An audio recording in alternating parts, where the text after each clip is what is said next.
Assalamualaikum warahmatullahi wabarakatuh.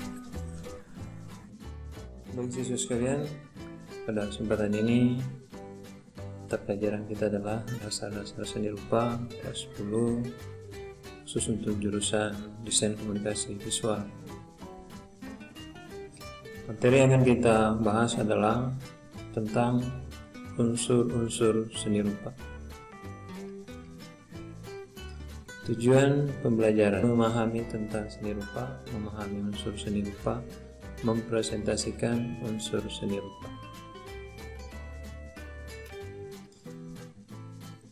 Seni rupa merupakan cabang seni yang membentuk seni dengan media yang dinikmati dan dirasakan oleh indera mata. Seni rupa menjadi cabang seni yang menghasilkan benda berwujud. Kesan ini dicapai melalui pemrosesan elemen estetika. Unsur-unsur seni rupa. Yang pertama, titik, kedua garis, 3 bidang, keempat bentuk, 5 ruang, 6 warna, 7 tekstur, 8 pencahayaan.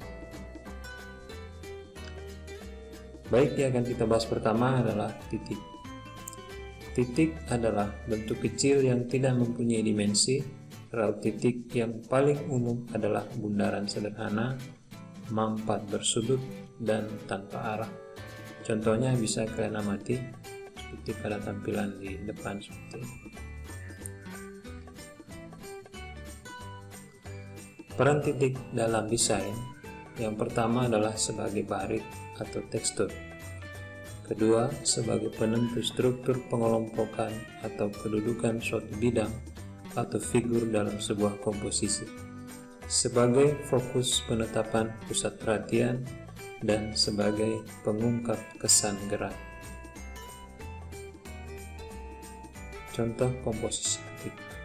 Nah, kalian bisa mengamati pada tampilan di layar handphone atau di layar laptop kalian. Ini ada 2 contoh bagaimana membuat komposisi titik, mulai dari titik yang paling kecil, sedang, sampai yang paling besar, kemudian disusun sehingga membentuk sebuah arah.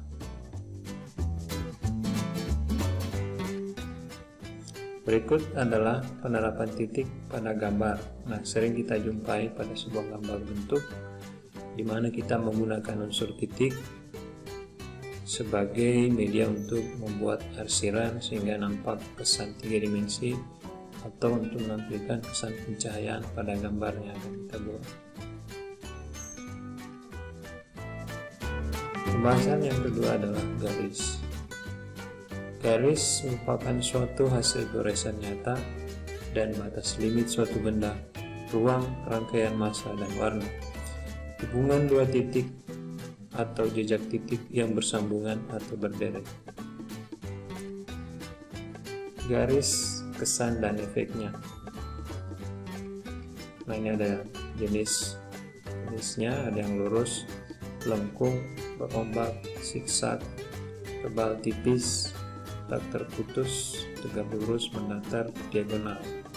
Nah, kalian bisa lihat ada penjelasannya, misalnya garis lurus memberi kesan kaku, keras atau tajam, garis lengkung memberi kesan lembut, empuk dan halus, garis berombak memberi kesan dinamis, siksak memberi kesan mengakutkan, garis tebal menambahkan berat, berani, garis tipis memberi kesan halus, ringan, garis tak terputus memberi kesan konsisten, garis terputus memberi kesan penuh keraguan atau kurang berani, garis tegak lurus memberi kesan tinggi, garis mendatar memberi kesan melebar atau pendek, garis diagonal memberi kesan dinamis, dan garis ekspresif memberi kesan spontan, berani, dan segar.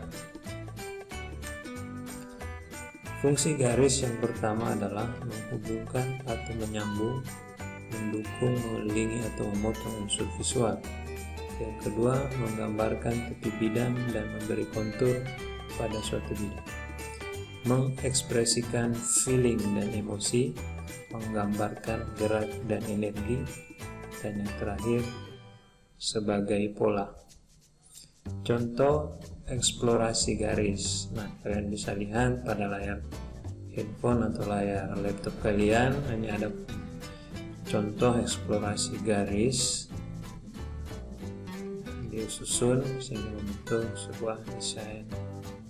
Ini ada contoh garis lengkung yang dibuat secara berulang-ulang, garis kesan tebal tipisnya, kalian bisa lihat. Yang ketiga, bidang. Bidang dapat kita artikan sebagai tampang, potongan, bentuk suatu objek yang disebut raut yang berwujud bidang geometris dan organis. Bidang bisa diamati secara visual pada setiap benda alam dan pada karya seni rupa yang dihasilkan. Bidang merupakan perkembangan dari penampilan garis, yakni perpaduan antara garis-garis dalam kondisi tertentu. Bidang geometris. Nah, ini kalian bisa melihat contohnya segitiga, segi empat, elips, persegi panjang, trapesium, jajaran meja, dan segi lima. Bidang organis adalah bidang raut yang terbentuk dari lengkungan bebas. Contohnya seperti layar yang kalian bisa amati. Contoh komposisi bidang geometris dan organis. Nah, ini ada bidang segitiga, kemudian diberikan kesan gelap terang menggunakan unsur titik.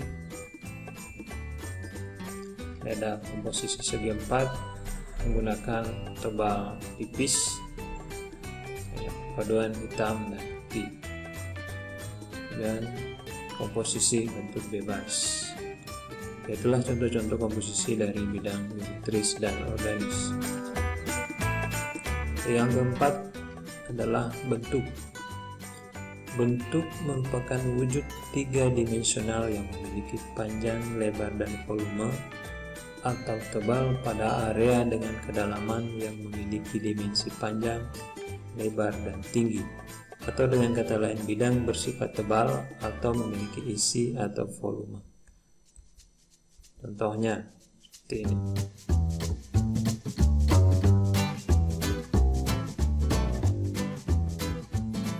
Ya, pada contoh di layar, komposisi bentuk prisma dan variasi dalam bentuk balok, dan komposisi bentuk kubus yang telah diberikan unsur gelap terang dengan sedikit digayakan.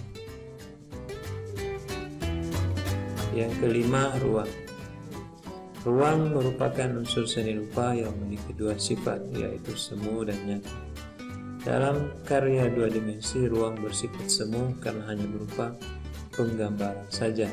Sementara dalam karya tiga dimensi, ruang bersifat nyata dan dapat dirasakan secara langsung.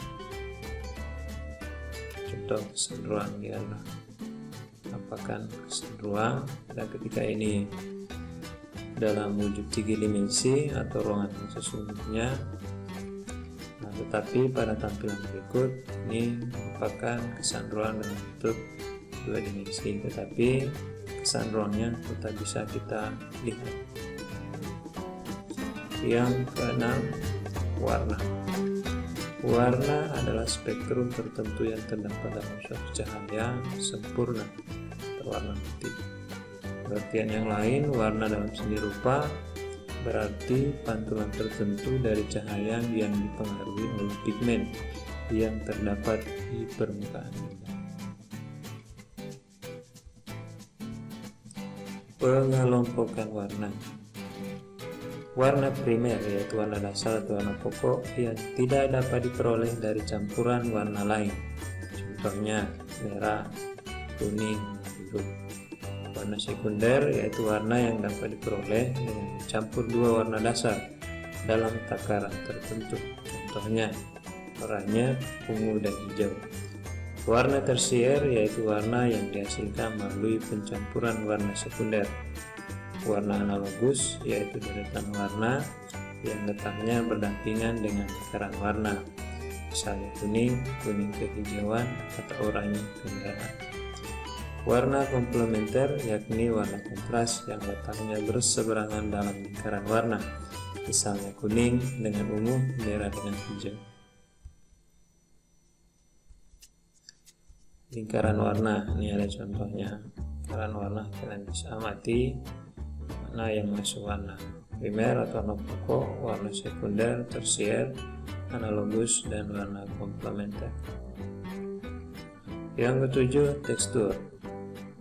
Tekstur ialah sifat permukaan pada setiap benda yang bisa dilihat juga diraba, di mana sifatnya terkesan halus, kusam, kasar, licin, mengkilap, dan lainnya.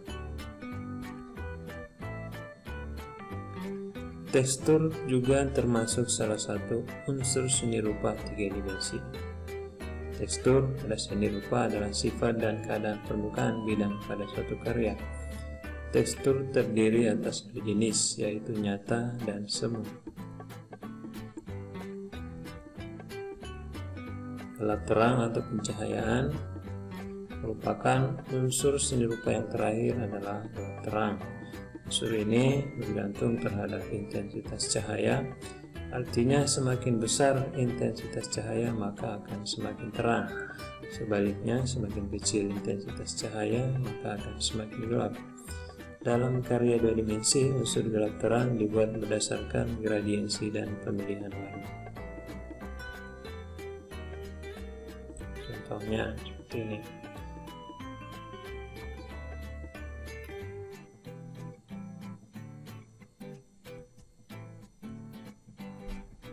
Demikianlah materi yang dapat saya sampaikan.